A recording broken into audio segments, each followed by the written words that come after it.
I am a huge fan of the Friday the 13th series.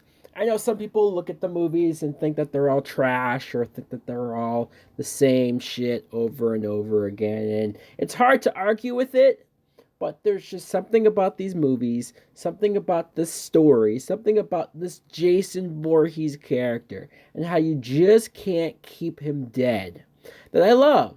And there's many entries, many sequels in the franchise that I love to watch and rewatch, but there's a couple that I hate. And this one is right up there on the list. I'm talking about Friday the 13th, Part 8. Jason Takes Manhattan. Liars! But we'll get to that in a minute.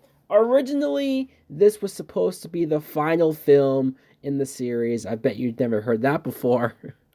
Because Part 4, the final chapter, which is why it's called that, was supposed to be the last one as well. But not only did that movie make a lot of money, Part 7, The New Blood, that I guess underperformed, or at least the studio thought it underperformed. So that's why they thought, all right, fine, we'll do one last movie to end the series and end it once and for all. Originally, Part 7's director was going to come back. He wrote a script that featured Tina, the same character, coming back to fight Jason once again, but this time in an insane asylum, which sounds awesome. And I totally would have loved that. The actress who plays Tina, ironically enough, she wrote her own script where Tina would have become a psychologist for troubled girls, which makes sense if you followed her character and everything that happened to her in the last movie, the death of her parents. Like, yeah, I could totally see her getting older and becoming a psychologist. And then the actor who played Nick, he too wrote a script where the whole movie, The New Blood, was all a dream. And that he is the real killer. His character, Nick, is the real killer. What the fuck? I like this actor. I like the character Nick in Part 7, but that's a horrible idea, dude. But who knows? Maybe it would have been better than the piece of shit that we ended up getting. Although I like the ideas for the first two movies, first two scripts better. But the movie that we did get, the opening scene, you see a couple, boyfriend and girlfriend, they're on this boat, and they're, of course, hooking up, having sex, and the boyfriend stops, because this is what you do. You stop from having sex to tell your girlfriend a scary story about the legend of Jason. Now, I know they do this. I know a lot of the sequels do this because, well, you never know which Friday the 13th movie that this could be somebody's first time watching a Friday film. And I understand that. I understood why Part 2 and some of the earlier sequels would do this. The group would be at a campfire and they would tell the story, the origin with the mom and Jason coming back. Like, you have to establish that in some way, some form. But this is Part 8. If somebody hasn't seen a Friday the 13th movie after 8 movies now, then why would they start here? Maybe the Manhattan theme, the title, him in New York, maybe people know of the series and were curious, but it seems odd that this is the sequel where you have to catch people up on what's been going on with Jason. And as they're on the boat, this shortage, electrical wiring goes off and electrocutes Jason's body because they just so happened to be passing where Jason was buried the last time we saw him in the lake. And the boyfriend, of course, pranks his girlfriend. He's wearing a hockey mask and he has a retractable knife and he pretends to kill her. She's pissed off and he's laughing about it. I'll admit, I like doing this too to my girlfriend, so I can understand him. But because he's so douchey and because I just don't care for either one of these actors because their acting is terrible, this just seems like a waste of time. And you're already begging and waiting for them to get killed. So Jason does awaken. He does go on the boat. He does get the hockey mask from this kid because we have to have now a contrived convoluted excuse for Jason to get a new mask after in the last movie it was destroyed. At least they remembered and knew the continuity that his last mask was destroyed, because continuity is not what this movie strived for. Obviously, we'll get to that in a minute. So after he kills these kids, the next morning we meet a new group of graduating high school kids. They're boarding a cruise ship. One of the teachers brings the student, Rennie, on the trip, even though she's afraid of water. We'll get to that in a minute. When I was a kid, I used to always think that this was her mom, but now you watch it and it's very clearly just a teacher who brought her here. And her kind of, sort of boyfriend, Sean, it's weird because they're very awkward with each other at first, so that's why I just thought maybe he liked her. Maybe they just haven't really gone there yet. But throughout the movie, they're always together, or they just act like boyfriend and girlfriend. So I guess they are a couple. Maybe he does give her a necklace or something, whatever. And then we get a hilarious shot of Jason sneaking onto the ship. What the fuck? It looks so awkward. It looks so silly, so goofy to see Jason pop up out of the water and cling onto the ship. Ugh. But that's not the dumbest thing they have Jason do. We meet this character, Wayne, who has a video camera. He's using it to shoot, I guess, a music video for this girl who has a guitar, and she's a total rocker chick. And he's talking to her about how he likes this girl, Tamara, on the ship. And wait till we get to that character. I always found it funny that Wayne was so in love with this other girl, that this girl that's in front of him, like, why doesn't he like her? I'm not saying that she likes him, and I'm not saying that they would instantly connect, but they're already friends. I find it funny that Wayne is into a girl who he really shouldn't be into, who is a total bitch of a character. But again, we'll get to that. The girl with the guitar, she's rocking out. I actually like her, although we don't get much with her. I just like her because she seems like she has a spunky attitude, and she's out there and she's rocking out with her guitar in the steam room, no less. So he shows up behind her and viciously kills her. He hits her over the head with her own guitar. Because why not? Then there's a kill in the sauna room, where one of the kids who was boxing earlier, he's just hanging out in there, towel over his head. And Jason takes a heated rock, and he can't feel the heat because he's dead. So he takes the rock and just shoves it into the guy's stomach. And this was just lame. I mean, when you think of Jason possibly killing somebody in a steam room, although, why would you even think of Jason killing somebody in a steam room? Why is that a setting that's even in this movie? But maybe the idea of somebody not being aware that somebody comes in the room and kills them, maybe that will scare somebody. Maybe. I just thought this kill was very lame and just a big whole waste of time. Rennie sees Tamara and her friend, or at least Tamara, doing drugs. She's snorting coke, and she's trying to get her friend to do so as well. They even ask Rennie to do it. She says no. And it's a weird scene because Tamara, like I said, Tamara, she is a bitch. And to see her doing drugs, it's like, is there any likable aspects to her character at all? Or is she just a total flat out bitch? So because Rennie turns her down, Tamara has reason to think that she's going to tell on her. So there's actually a moment where she pushes Rennie overboard into the water, and Rennie almost dies and drowns because she can't swim. Like, what? Because this girl pushes her in front of everyone, not even making it look like an accident or being slick about it. This is so blatant and out in the open that it's amazing that none of the teachers or the chaperones or anyone does anything about this. Sure, they save Rennie, mostly Sean saves her, but it's pathetic. Nobody really came to her aid, and it just seems like the worst chaperones ever. Tamara uses Wayne to record her and this bio teacher, who's also the uncle of Rennie, she uses him because she wants to make sure she passes. And so she has Wayne record them in her room, and she's seducing this guy.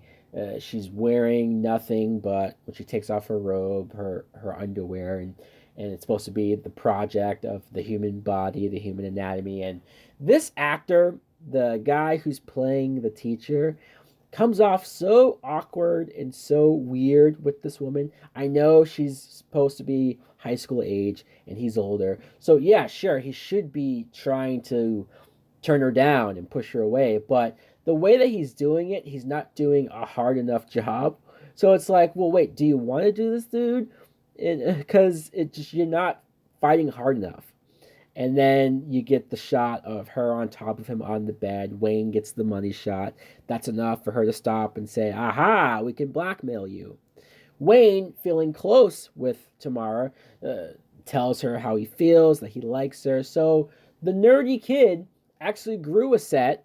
He grew some balls and told the girl that he likes how he feels, only for her to laugh in his face and reject him. Why? Because she's a bitch.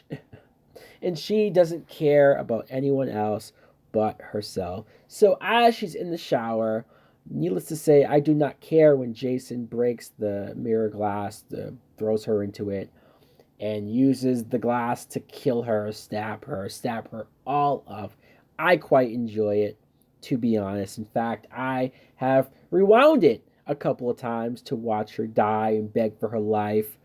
It's pretty sick, yes, but these movies don't do a great job of making these characters seem sympathetic or making me care or feel bad when Jason kills them. Rennie, our main girl, our main character, she has all of these scenes, whether she's in the bathroom or she's in her own room, where she is hallucinating a young boy, which is obviously Jason. But this is weird on so many levels.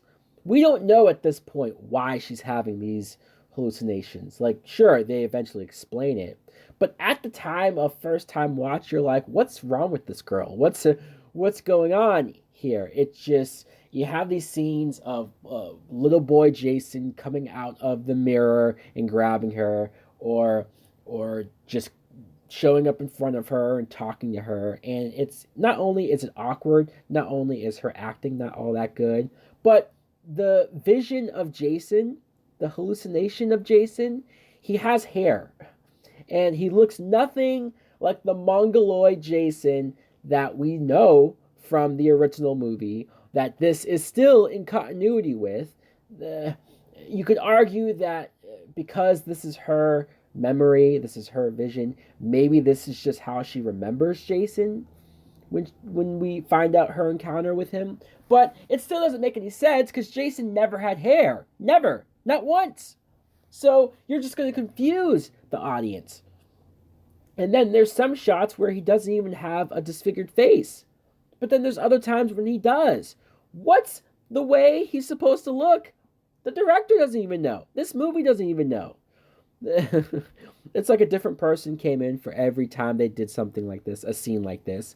And they had their own idea and their own version of how Jason, baby Jason, should look. There's a deckhand guy on the ship who I like to call Old Man Ralph Part 2, because in the first two movies there was an Old Man Ralph character who warned people that Jason was in Crystal Lake and that he would kill them, and of course he was right. So this movie, there's a deckhand guy who's doing the same thing, who's warning people on the ship that Jason's there. First of all, how does he know this? At least Old Man Ralph, it makes sense because he was a guy who lived in the area, hung around Crystal Lake, probably saw a lot of people get killed and found the bodies, and just, he knew the lore. If you're from that area, you're going to know the story about some crazy murder that happened, and you're going to warn people in your own crazy way. This guy just doesn't make any sense. Like, how would he know that Jason's on the ship unless he saw him? But I doubt he would have saw him and then Jason never killed him. Maybe you could argue that he found the girl's body with the guitar But even that, it's like, well, why wouldn't you just flat out say, "I found a dead body, guys"? Why is he being so cryptic about it? Why is he so creepy and awkward? It just this character is a force. It just seems like a backhanded way of doing an homage to the old man from the first two movies. I just think it's dumb.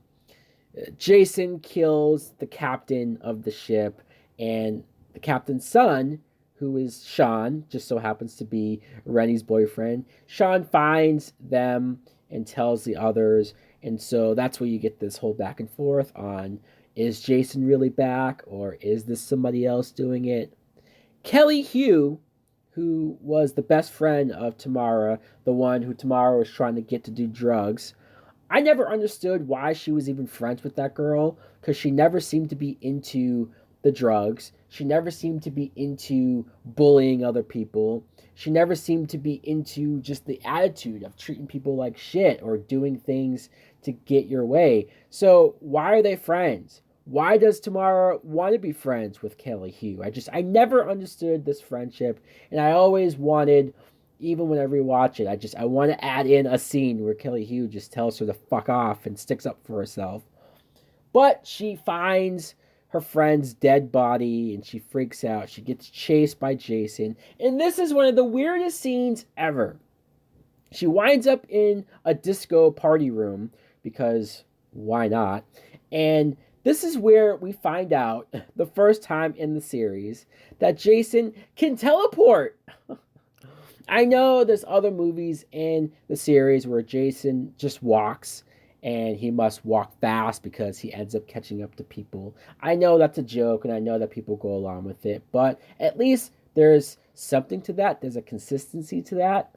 This is the first time you've ever seen where she literally runs into this room and she's freaking out because of all the lights and the music, and she's panicking, and then she sees Jason right in front of her. And so she turns to the other door, and then Jason just appears in front of that door. She turns to the other side, and there's Jason once again. I swear there's even a shot where one of the Jasons turns and looks at the other Jason like, yo, what up?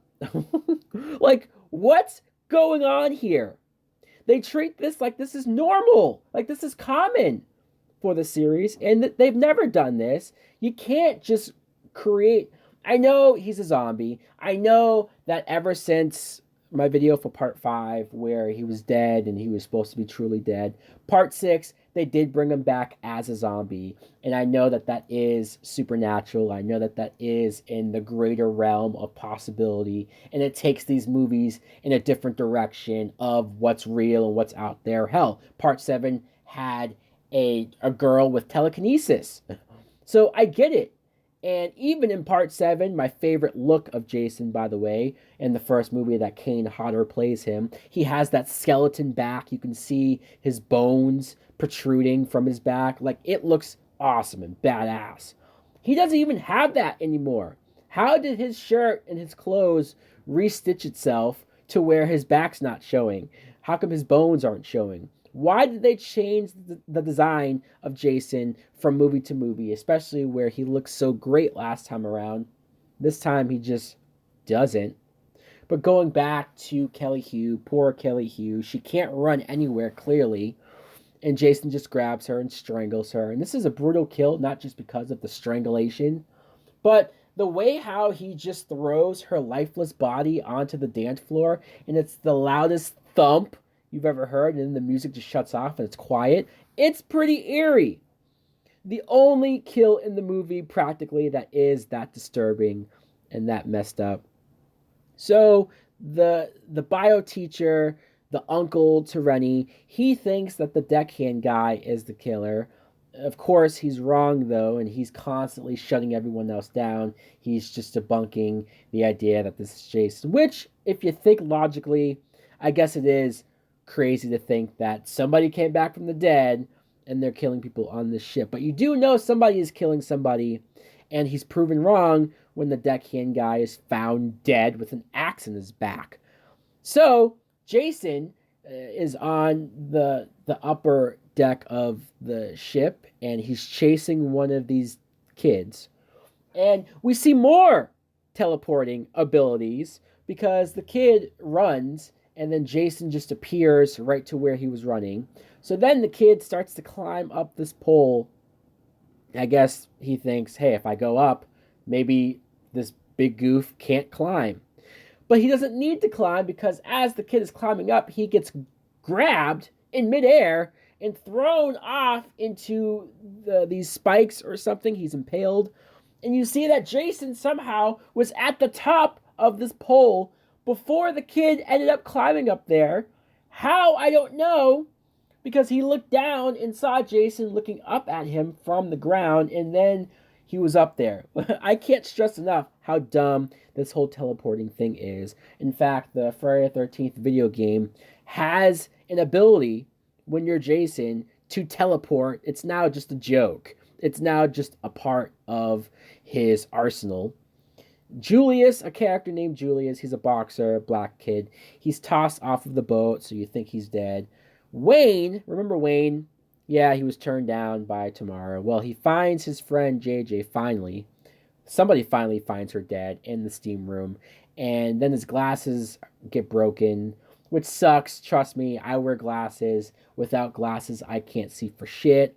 It's just as blurry as it looks for him when he can't see. And then Jason shows up and throws him onto this electrical box, which, I mean, I guess this could happen, but it seems so over the top. As soon as his body hits the controls, everything just starts sparking out of control, out of crazy, and a fire starts, and he burns alive. Wow, that was very easy. Like, what if somebody trips and falls onto it? Will it break that easily too? So now, since the boat is on fire and starting to sink, the group decides to leave. They go on a life raft and they're going off into the water. Julius pops out of the water to reveal that he's still alive. Good thing he can hold his breath for a long time. So as they're on this raft, they're rowing and it's taking a while. They're getting frustrated. They don't know where they are until they see the Statue of Liberty. So they know that they've made it to New York. Finally! This is a movie that's called Jason Takes Manhattan. And we just spent over an hour, close to an hour, with these characters on a boat. They should call this movie Jason Takes a Cruise Ship, because that would be more accurate. That would be more truthful to what this movie is. I know the original idea was the producers wanted, or at least the director, the writer, wanted to take Jason out of Crystal Lake, put him in a new environment. If this was going to be the last movie, they figure, let's go all out. Let's put him in New York. They had so many ideas of having him go through Madison Square Garden, go on the Brooklyn Bridge, like some cool stuff that I've read up and seen story boards and pictures of what they wanted to do with Jason.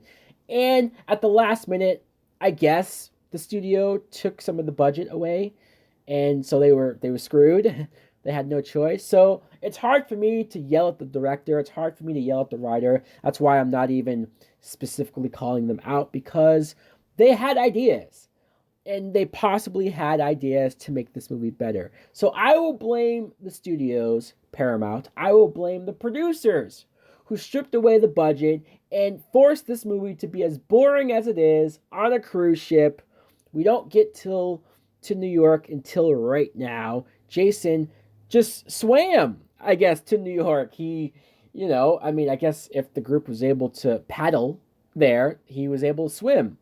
Why not? And the first joke that we get with Jason in New York, the first image, is him looking at a billboard.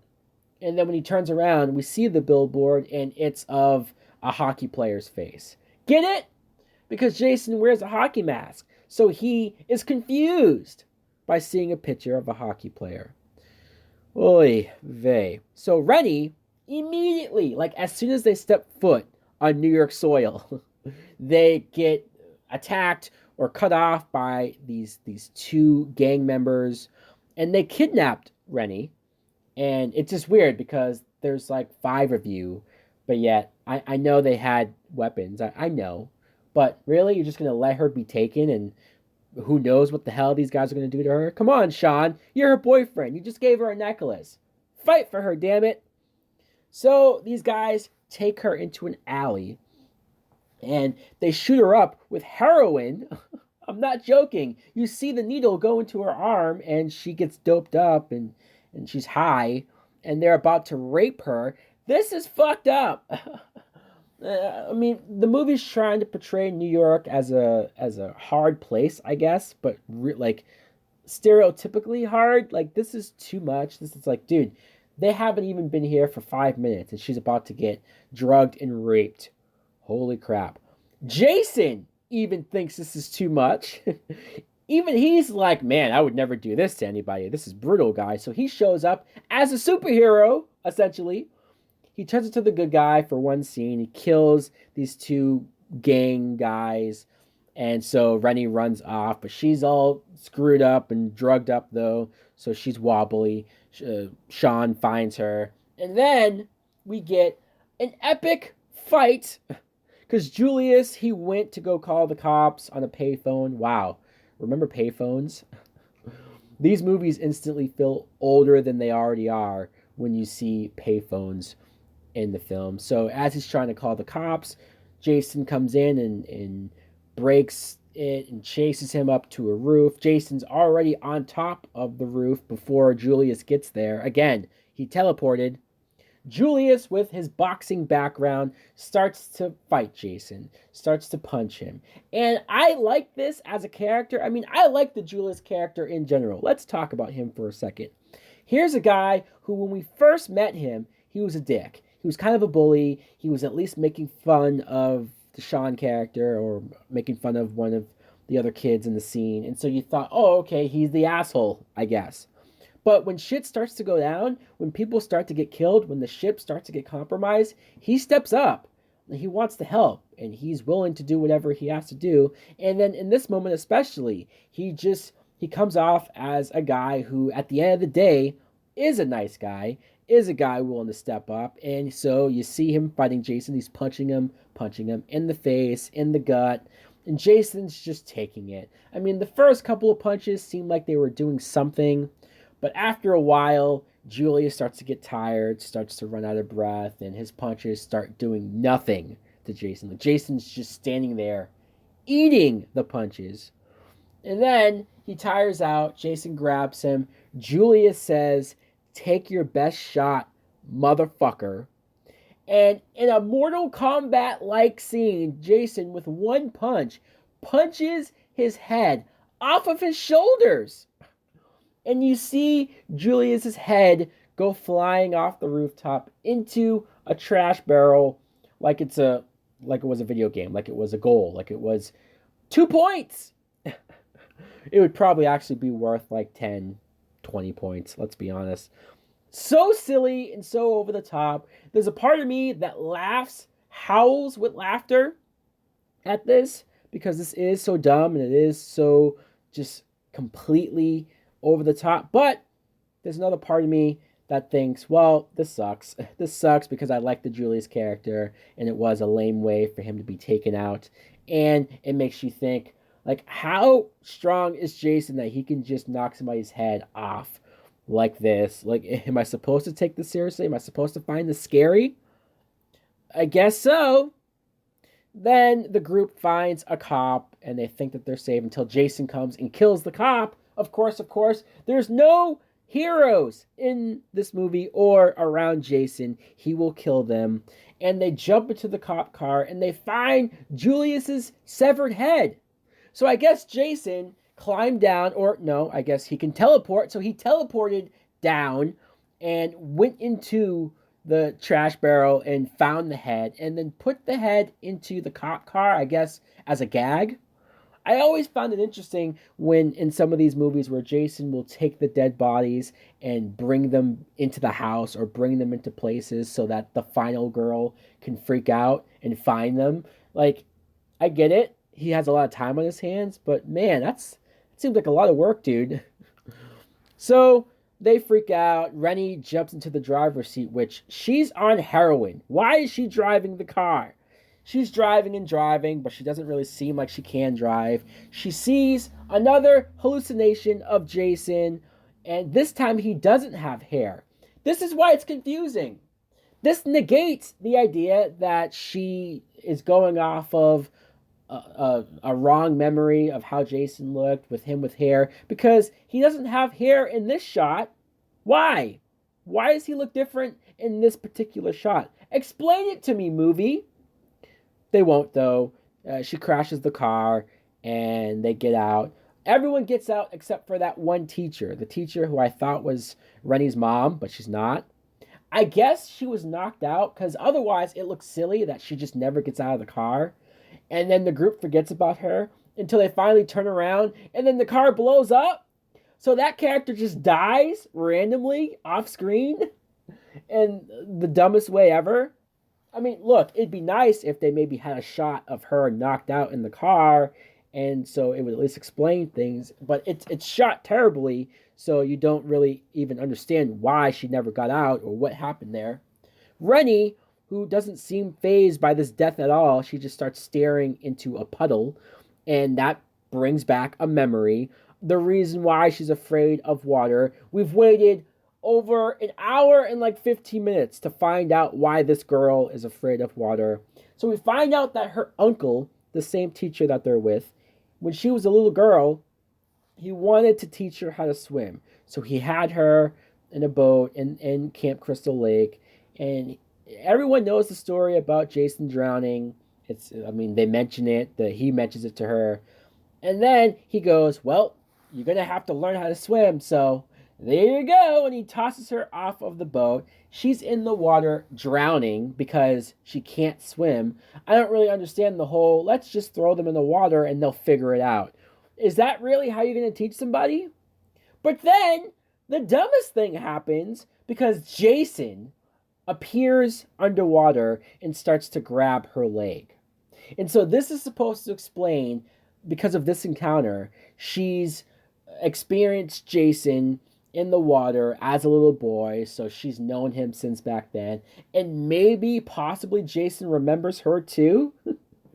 First of all, speaking of continuity, does this movie not realize that Jason didn't really drown in the water?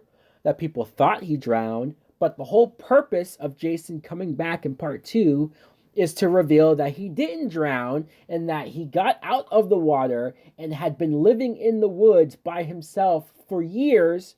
He witnessed his mother being killed, and that furthered his anger towards teenagers and to kill them.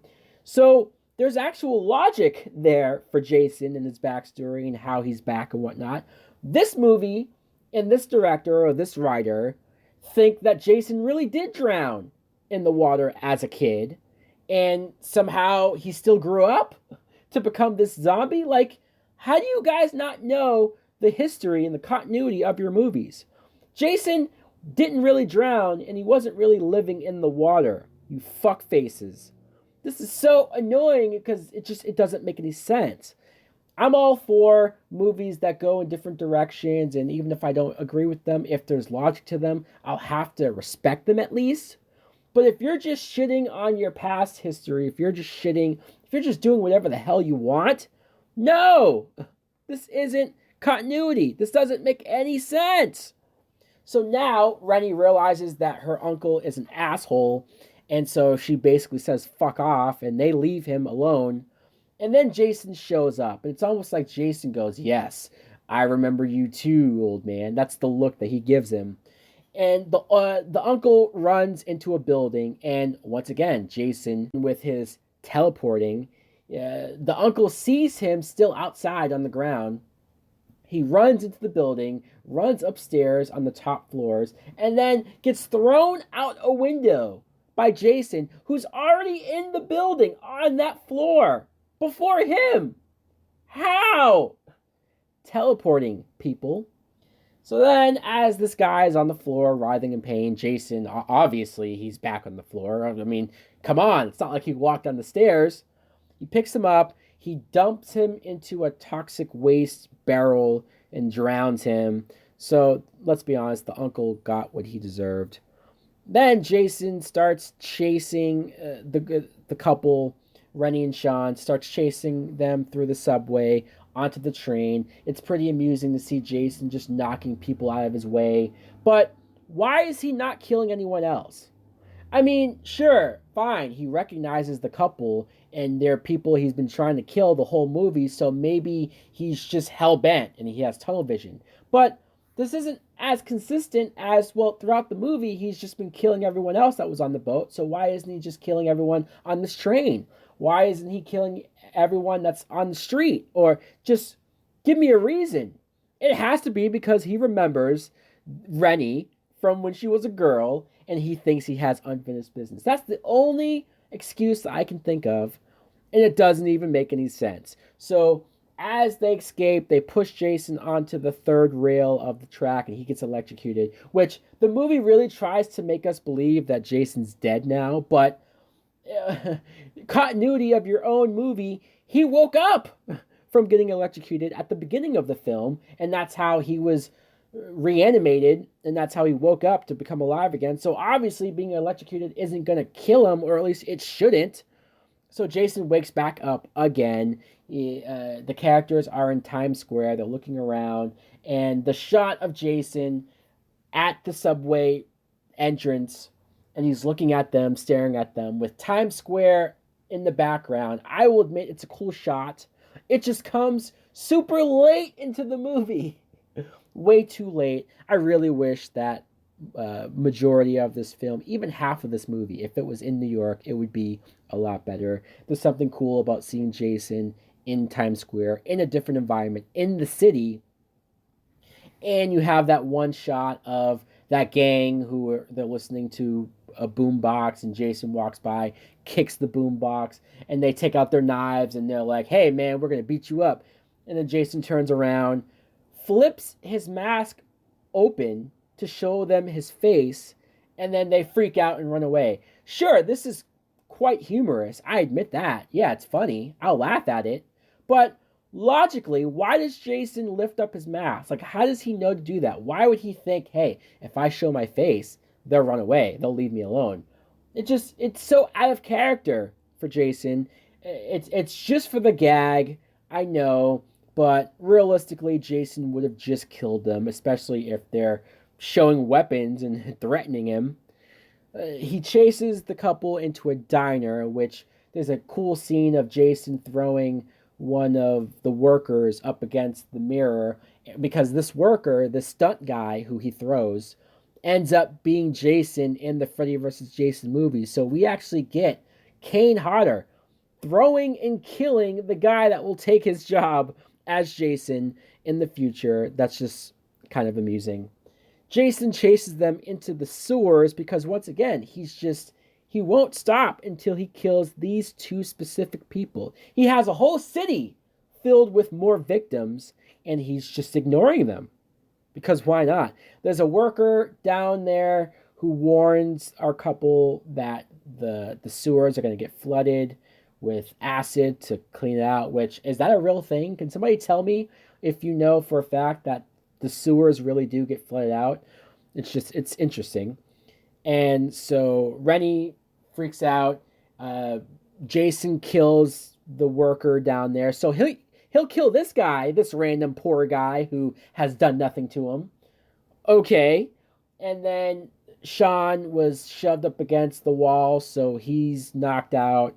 Rennie throws a barrel of acid onto Jason's face, and it takes his mask off, and you see Jason's face. It does not look anything like how he looked in the last movie. I know I already talked a little bit about how different Jason looks in really every single movie, but more importantly, the last one into this one.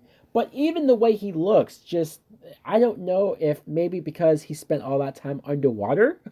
Is that the explanation for what? No, because he spent a lot of time underwater in the seventh movie, when he woke up from what Tommy Jarvis did to him in part 6. So no, that doesn't check out. That doesn't make any sense. There's no reason why he looks so horrible. This makeup of Jason's face looks horrible. It doesn't look scary. There's not a lot of detail to it. It just looks like a big clay mold of a face.